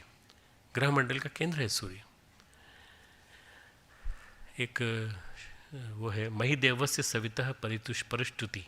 महान है देवता, सविता देवता की प्रार्थना। मही देवस्य सवितु परिष्टुति, महान है देवता, सविता देवता की परिष्टुति, उपासना। सु और इर, मैंने सूर्य बता दिया था, प्रेरणा, सुंदर प्रेरणा देने वाला सूर्य। और इसके अलावा सूर्य जो है वह हमारे लिए आह्वान का मंत्र है, पॉजिटिविटी से लेके हर चीज़ को बुलाने का मंत्र है। इसलिए गायत्री छंद है। संस्कृत में अनेक छंद हैं। छंद काव्य का मीटर है। गायत्री गायत्री एक छंद है। अनुष्टुप, त्रिष्टुप, पंक्ति, बृहति, ये सब छंदों के नाम है। जैसे हम हिंदी में कविता कहते हैं, दोहा, चौपाई, कवित्व, सवैया, धनाक्षरी, ये सब क्या हिंदी कविताओं के छंदों के नाम हैं। पर संस्कृत काव्य में अलग अलग नाम है। गायत्री, पंक्ति, त्रिष्टुप, बृहति, अनुष्टुप, बहुत सारे। इसलिए क्या कहा जाता है, गायत्री छंद साम माता। सारे छंदों की माता गायत्री है। भगवान कृष्ण गीता में कहा है गायत्री छंद साम माता। छंद शब्द के 2 अर्थ हैं। छंद यानी कि लय, काव्य में लय होती है। शब्द को एक लय में, एक स्वर में पिरोती है। आप किसी बात को यूँ कहिए, उसी बात को लय में कहिए। जैसे आप किसी बात को यूँ ही कहिए, हमने जो कहा वो आपने सुना, इसी को लय में कही, और लय में कही, रिदम में कहिए। हमने जो कहा वो उसको आपने सुना क्या, ये लय है, ये रिदम है। रिदम में कहना, कई बार पुराने ज़माने में जो भारतेंदु हरिश्चंद्र थे, उन्होंने कई ड्रामे ऐसे लिखे थे जिसमें कि आपस में संवाद ही गेय में होता था, आपस में संवाद ही लय में होता था, छंद में होता था। एक फिल्म आई थी चेतन आनंद की, जिसमें सारा के सारे डायलॉग शुरू से लेकर आखिर तक पूरे गेय थे, पूरे के पूरे। वो फिल्म इतनी फ्लॉप हो गई कोई लोग सुनना नहीं चाहता था। भाई कौन मीनिंग निकालेगा, जब तक सुनेगा मीनिंग निकालेगा। इसके बजाय सीधे अपने सीधे साधे हिंदी में, भाई कैसे हो आप, ये ठीक है। इसी को अगर आप गा के सुनाओगे तो कैसे काम चलेगा। पर ये जो गायत्री जो है ये वेद जननी है। गायत्री ज्ञान की माता है। गायत्री का एक और अर्थ है, गय यानी प्राण, त्रय यानी प्राण, प्राणों की रक्षा करने वाली। गायत्री का जो चेतना का जो स्रोत है वो सूर्य है। ओम जो है वो सूर्य को आकर्षित करता है। ओम परमेश्वर है, इनको ध्यान बीज, ओम को ध्यान बीज कहा गया है। किसी भी मंत्र का एक बीज होता है ध्यान बीज, वो ध्यान बीज ओम है गायत्री मंत्र का। समस्त अनंत सृष्टि का केंद्र है। अनंत सृष्टि में जिसकी पावनता बिखरी हुई है। हमारे यहाँ एक उपनिषद है, मुंडकोपनिषद, बड़ी तारीफ करता है ओम की, ओमकार के ध्यान बीज की। और भी ओमकार के जो 3.5 मात्राओं वाला मंत्र है उसके बहुत सारी बातें करता है। भू यानी धरती, भुवः यानी अंतरिक्ष, और स्वः यानी स्वर्ग। तो अपने शरीर, धरती में ये तीनों चीज़ें हैं। शरीर में भी ये हमारी धरती, स्वर्ग और अंतरिक्ष और स्वर्ग है। ये देह, प्राण और मन में है। देह, प्राण और मन में तीनों चीज़ बैठी हुई हैं। वो परमेश्वर इन तीनों को में व्याप्त है। और हम उनमें प्रतिष्ठा कर रहे हैं सूर्य की। ऐसे सविता देवता को जो सविता रूप हैं, हम उनका वर्ण करते हैं। किसको वर्ण करते हैं? श्रेष्ठता का वर्ण। पहला स्टिंजा है सवितुर्वरेण्यम तत्सवितुर्वरेण्यम, श्रेष्ठता का वर्ण, श्रेष्ठता को चुनना। जैसे हम अपनी लड़की के लिए लड़का चुनते हैं तो हम वर चुनते हैं, वर यानी वर्ण करते हैं। हर किसी को नहीं करते, बाहर निकल के किसी को भी रोक के कहते हैं भाई साहब हमारी लड़की शादी करोगे क्या? हर किसी से नहीं कह सकते ना। जब आप अच्छी तरह से चुन लेते हो, अच्छी तरह से ठोंक बजा लेते हो, तब जाके आप शादी सारी कार्रवाई पूरी कर लेते हो, तब उसके बाद आप शादी करते हो, है ना। वर्ण श्रेष्ठता का, निकृष्टता का नहीं, श्रेष्ठता का वर्ण, बस ये ध्यान रखना। प्रकाश का वर्ण, जीवन का वर्ण, सकारात्मकता का वर्ण। प्रकाश का वर्ण, जीवन का वर्ण, सकारात्मकता का वर्ण, ये हम तत्सवितुर्वरेण्यम। जब हम सब ओर से प्रकाश की अनुभूति प्राप्त करते हैं तो हम सविता का वर्ण करते हैं। और वर्ण करने के साथ, ध्यान करने के साथ, उनकी अर्चना अभ्यर्थना करने के साथ हमें प्राप्ति होती है तेज की। भर्गो देवस्य धीमहि, पापनाशक तेज, उनका पापनाशक तेज हमें प्राप्त होता है। भर्गो देवस्य धीमहि, उसके परम देव के तेज को हम धारण करते हैं। और धारण करना यानी बहुत बड़ी चीज़। धारण करने से हमको धारणा की क्षमता आ जाती है। धारणासु योग्यता मनसः, हमारा पतंजलि योग सूत्र कहता है धारणासु योग्यता मनसः, मन की योग्यता बढ़ जाती है धारण करने से। और धारण करते ही हमको ध्यान के लिए विषय मिल जाता है। सूर्य के जितने गुण हैं, सूर्य गायत्री मंत्र की जितनी क्वालिटीज़ हैं, उन सब पे हम ध्यान करते रहें तो सोचते सोचते उसी पे ध्यान केंद्रित हो जाएगा हमारा। इसलिए ध्यान की योग्यता प्राप्त कर लेता है। हम धारणा करना सीख जाएं तो परिवर्तन प्रारंभ हो जाता है। सूर्य की धारणा, सूर्य के तेज को धारण करना, सूर्य के तेज को धारण करना। सूर्य से अमृत बरसता है, अमृत वृष्टि होती है, तो हम पूरे के पूरे अमृतमय हो जाते हैं। धारणा पक्की हुई, ध्यान पक्का हुआ, समझो कि जीवन में रूपांतरण पक्का हो गया। अब हम पकते चले जाएंगे, रूपांतरण होता चला जाएगा, परिवर्तन पक्का हुआ है। हमारी चेतना प्रेरित होने लगी सन्मार्ग की ओर। तत्सवितुर्वरेण्यम भर्गो देवस्य धीमहि धियो यो नः प्रचोदयात्।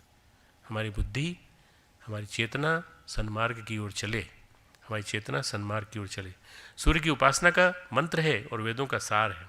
ज्ञान की माता कहा गया, वेद की जननी कहा गया गायत्री को। सूर्य के इसके एक एक मंत्र, एक एक अक्षर से वेद के जो 24 स्वर बने, 24 स्टार्टिंग पॉइंट बने हैं, वो एक एक अक्षर से बने हैं। 24 से 2400, 24,000, 24 लाख जो उसके ब्रांचेस बनती चली गई, वो इसी से बनी गायत्री मंत्र। इसलिए इसीलिए इसको गायत्री को वेद माता कहा गया है।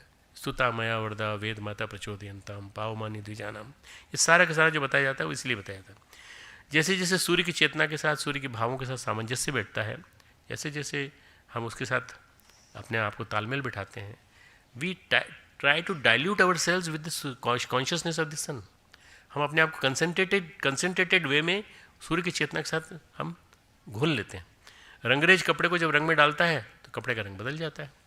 हमारा मन जो जो ध्यान में डूबता है, तो नारंगी तेज जो होता है सूर्य का अर्ली मॉर्निंग का, उसके ध्यान में डूबता है तो हमारा मन बदल जाता है, मन की चेतना बदल जाती है, सोचने का तरीका बदल जाता है। गोस्वामी जी कहते हैं ऐसा परिवर्तन, ऐसा रूपांतरण होता है। कहा कहूँ पिक पकहूँ मराला। कौवा उसकी बोली कौवे की बोली जो है, कौवा कोयल बन जाता है और बगुला हंस बन जाता है। मतलब क्या हुआ है कि कौवा भी काला, कोयल भी काली, पर रंग से मतलब नहीं है। प्रकृति बदल जाती है, प्रकृति बदल जाए, बगुला भी सफ़ेद होता है, हंस भी, लेकिन बगुला कुछ और करता है। क्या करता है? बको ध्यानम। बक का ध्यान क्या कहलाता है? बक का ध्यान क्या कहलाता है? आँख बंद करके मछलियों के बीच में खड़े रहो चुपचाप एक पाँव से, जैसे समाधि करने वाला साधु हो, और जहाँ मछली पास आई वैसे झट से चोंच उठाई डाली और सब मछली पकड़ ली।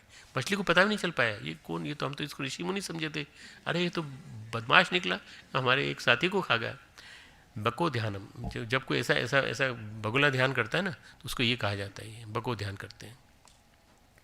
सूर्य का ध्यान जैसे जैसे ध्यान बढ़ता जाता है, ध्यान प्रगाढ़ होता जाता है, वैसे वैसे हमारे अंतर गगन में सूर्य उदय होने लगता है, अनुभूति प्रगाढ़ हो जाती है।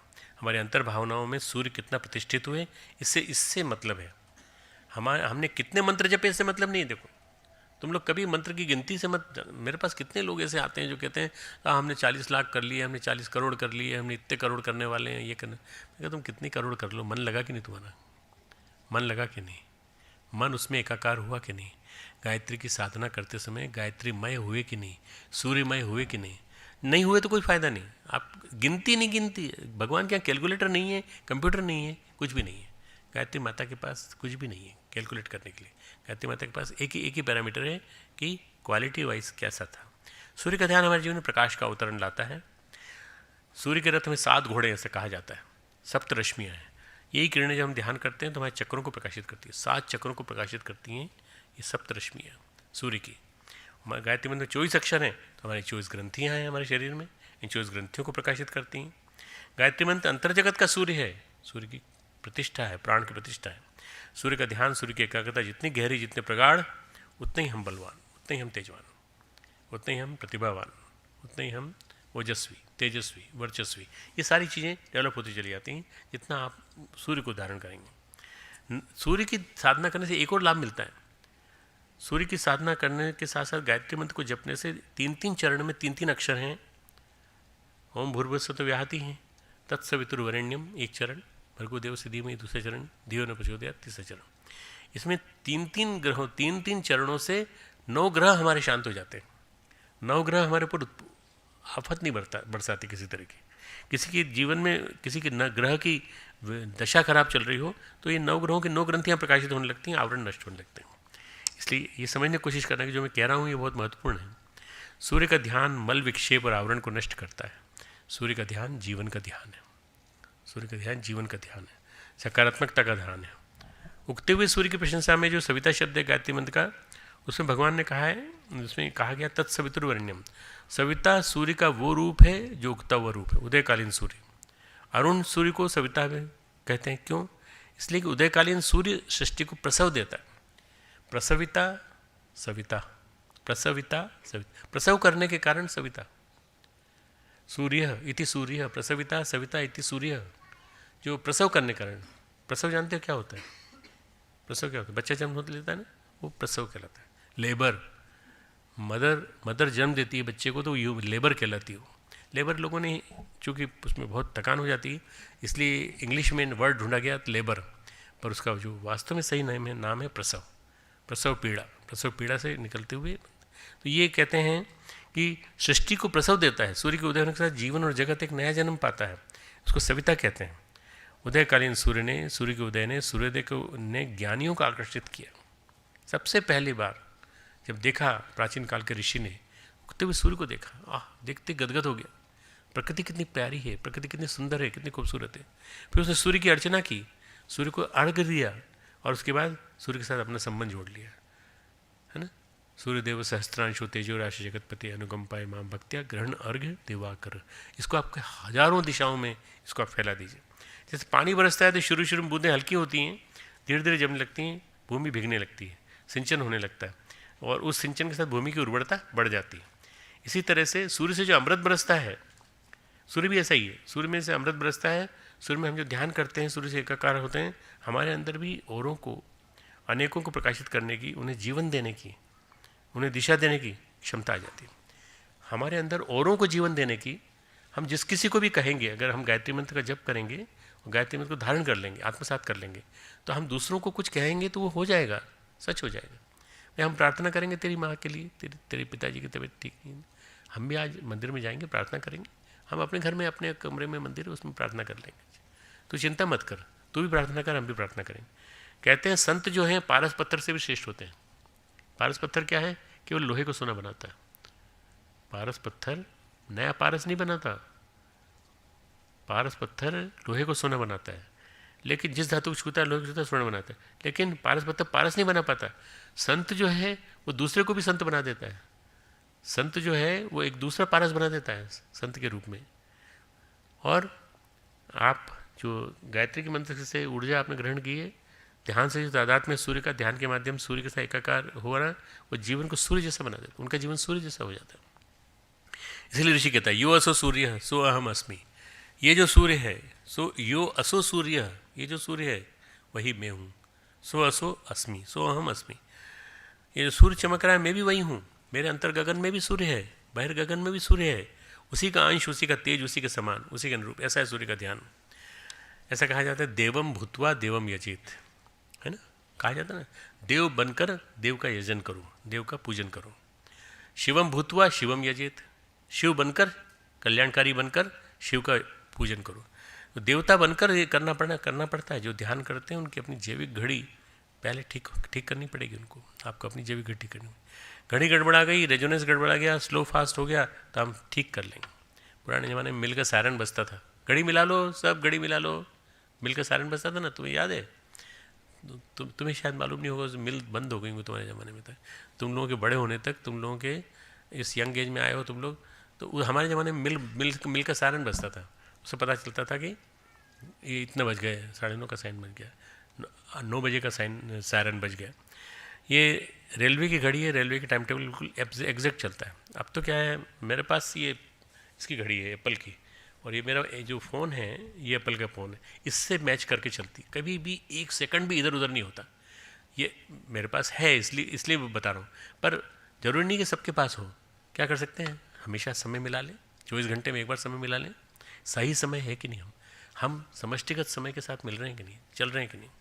हमारे जीवन के दुखों का कारण, रोगों का कारण, बीमारियों का कारण एक ही है, जैविक घड़ी का न मिला पाना। जैविक घड़ी का नहीं मिला, परमात्मा के साथ मिलाओ, साथ चलो। गलत समय दिखाने लग जाएगी तो जैविक घड़ी कैसे मिलाई जाए, किससे मिलाई जाए? सूर्य से मिलाओ, सूर्य से मिलाओ। और क्या, सूर्य उग रहा है, देखो सूर्य का उगने का समय आज क्या बताया था, 6:35, ठीक है, 6:35 आप कर लीजिए अपनी घड़ी में। उसी के हिसाब से फिर आपका शयन हो, उसी के हिसाब से जागरण हो, आहार विहार भी उसी के अनुरूप हो। जिनकी जैविक घड़ी सूर्य से मिलती है, समझो उनके अंदर ध्यान करने की योग्यता आ जाती है। जिनकी जैविक घड़ी सूर्य से मिलती है, सूर्य की योग्यता आ जाती है। खान पान आचार व्यवहार सूर्य से मिलता है, समझ लो ध्यान के लिए बैठने के योग्य हो गए। और जिनका मन सूर्य से मिलता है, समझो कि उनके जीवन में गायत्री मंत्र और सूर्य प्रतिष्ठित हो गए। और जिनके जीवन में सूर्य का अवतरण हो गया, समझो कि उनकी जीवात्मा परमात्मा से एकाकार हो गई, उनकी जीवात्मा परमात्मा से एकाकार हो गई। जिनके अंतर गगन में सूर्य चमकने लगे, प्रकाशित होने लगे, समझो कि उनका ध्यान सिद्ध होने लगा। फिर ये बाद में ध्यान सिद्ध साधक कहलाएंगे। ध्यान सिद्ध, रामकृष्ण परमहंस कहते थे ध्यान सिद्ध साधक बहुत बिरले होते हैं। हम भी कोशिश करें, हम भी ध्यान सिद्ध बने। चलो लाइट ऑफ कर दो, ध्यान करेंगे थोड़ी देर के लिए, सूर्य का ध्यान करेंगे। सावधान, शांत चित्त, सावधान शांत चित्त, स्थिर शरीर, दोनों हाथ गोद में,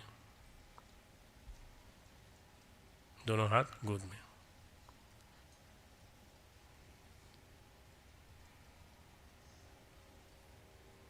शांति कुंज, गायत्री कुंज, देव संस्कृति विश्वविद्यालय शांति कुंज, यहाँ हम लोग विराजमान हैं, हम लोग बैठे हैं। गंगा का तट, गंगा का तट, हिमालय की गोद, हिमालय की गोद, गंगा का तट,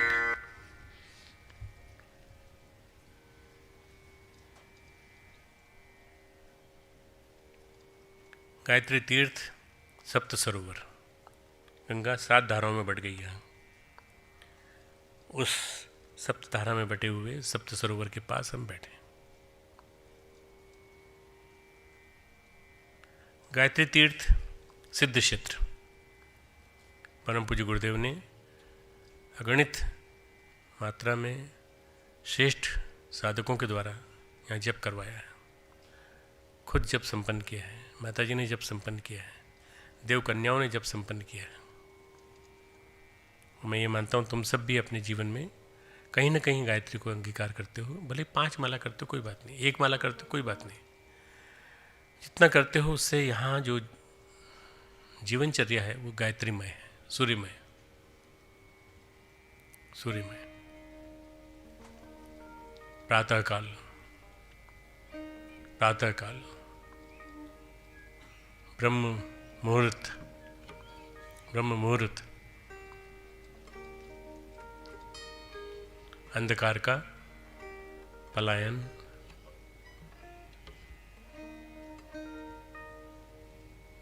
घोर निशा भागती हुई,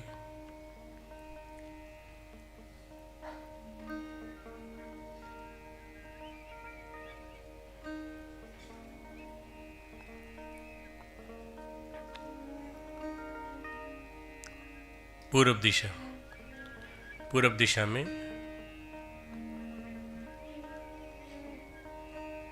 सूर्य का उदय, उगता हुआ सूर्य। रोम रोम में, कण कण में हिलोरें, हमारे रोम रोम में, कण कण में हिलोरें। उगते हुए सूर्य को देखते ही हम पूरी तरह से चार्ज होते चले जाते हैं। आंखों के माध्यम से सूर्य की ऊर्जा को, रश्मियों को ग्रहण करें।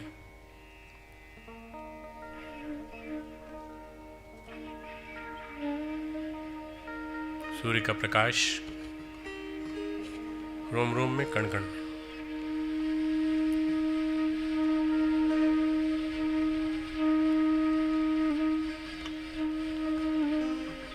रोम रोम में, कण कण में सूर्य का प्रकाश।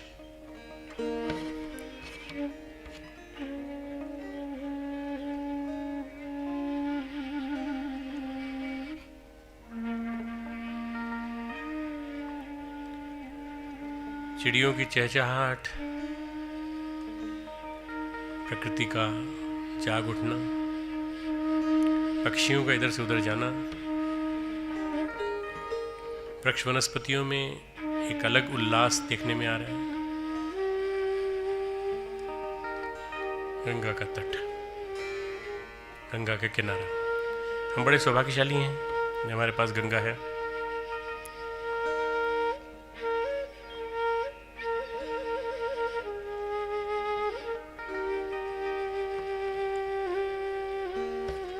सूर्य का प्रकाश धीरे धीरे गंगा की लहरों में दिखाई देता है। हमारे अंतर जगत में सूर्य,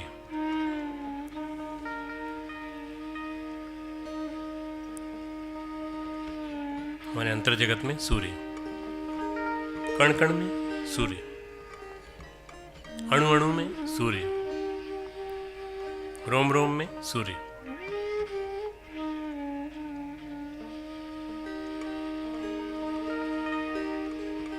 कल्पना कीजिए कि सूर्य हमारे अंदर प्रवेश कर रहा है।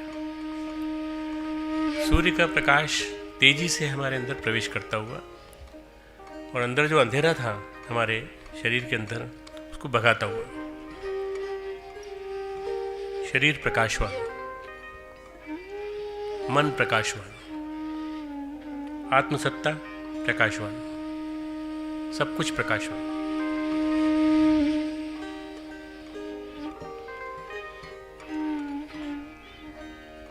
प्रकाशित,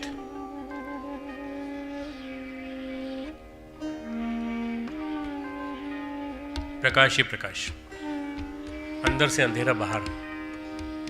कोई भी कोना हमारे शरीर का अंधकार में नहीं है। अब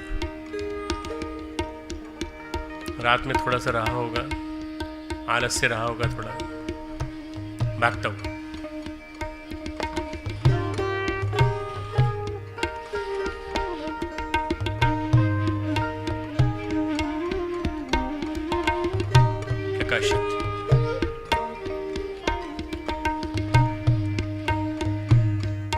उदीयमान सूर्य, सविता।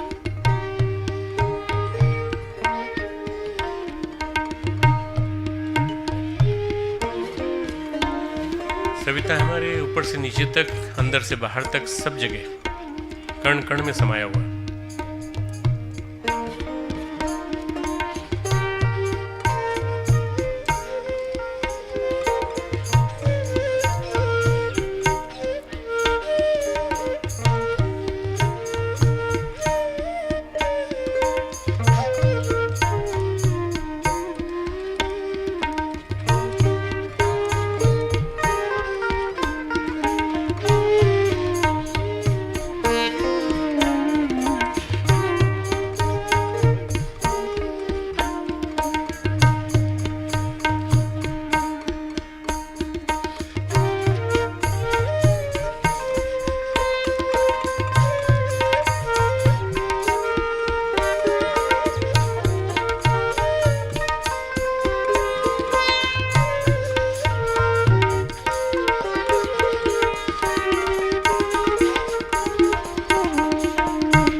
शरीर प्रकाशित, स्थूल शरीर के कण कण में प्रकाश, कण कण में ओजस, सूक्ष्म शरीर प्रकाशित, कण कण में तेजस, कारण शरीर प्रकाशित, कण कण में वर्चस।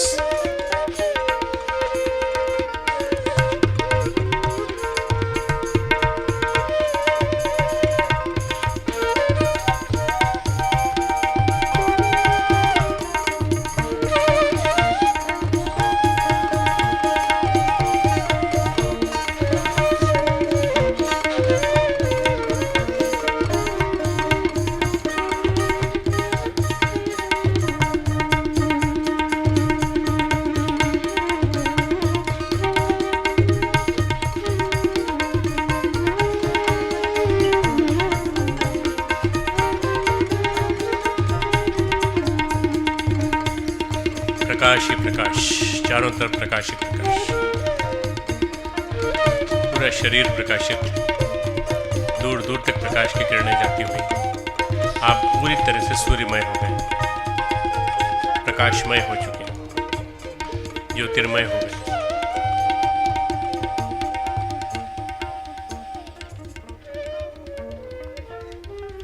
ओजस्वी, तेजस्वी, वर्चस्वी साधक, ओजस्वी, तेजस्वी, वर्चस्वी साधक, तृप्ति, तुष्टि, शांति साधक को सूर्य के तेज से, जो किसी भी चीज़ के खाने से, भोजन करने से, प्राप्त करने से, पीने से तृप्ति मिलती है, वो तृप्ति आध्यात्मिक दृष्टि से हमारे अंदर, हमारी हर चीज़ अब सूर्य के साथ सिंक्रोनाइज होगी। हमारा संकल्प सूर्य को, प्रातःकालीन उदीयमान सूर्य को हम ध्यान का बिंदु बनाएंगे और ध्यान का बिंदु बनाकर उसको हम अपने अंदर धारण करेंगे। धीरे धीरे धीरे धीरे आपका मन बहुत जल्दी लगने लगेगा, सद्बुद्धि बहुत तेज़ी से बढ़ेगी, बुद्धि प्रखर होगी, IQ बढ़ेगा, SQ बढ़ेगा, PQ बढ़ेगा, ये सब बढ़ते चले जाएंगे।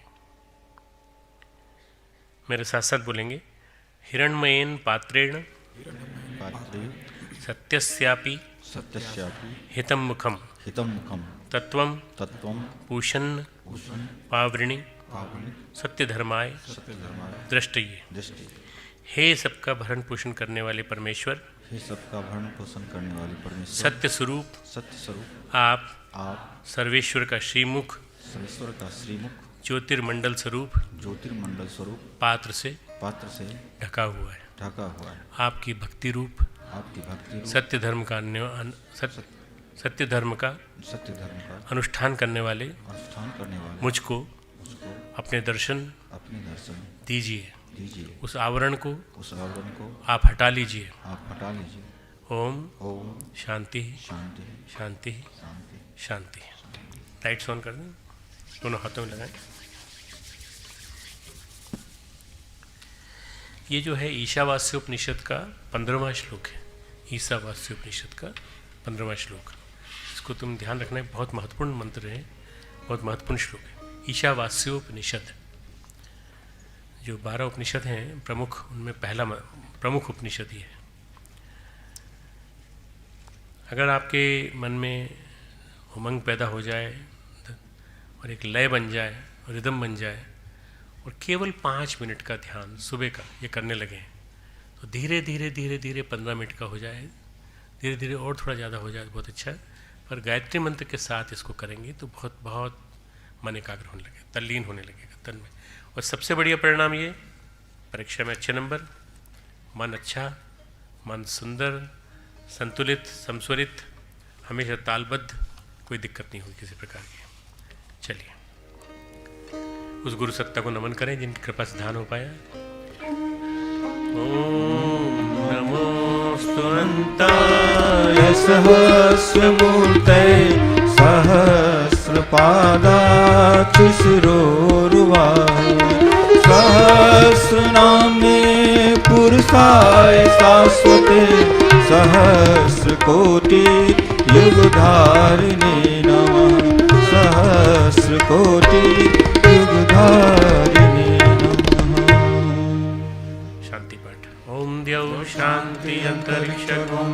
शान्तिः पृथिवी शान्तिरापः शान्तिरोषधयः शान्तिः वनस्पतयः शान्तिर्विश्वे देवा शान्ति ब्रह्म शान्ति सर्वगुण शान्ति शान्तिरेव शान्ति सामा शान्तिरेधि ॐ शान्तिः शान्तिः शान्तिः सर्वारिष्ट सुशान्तिर्भवतु।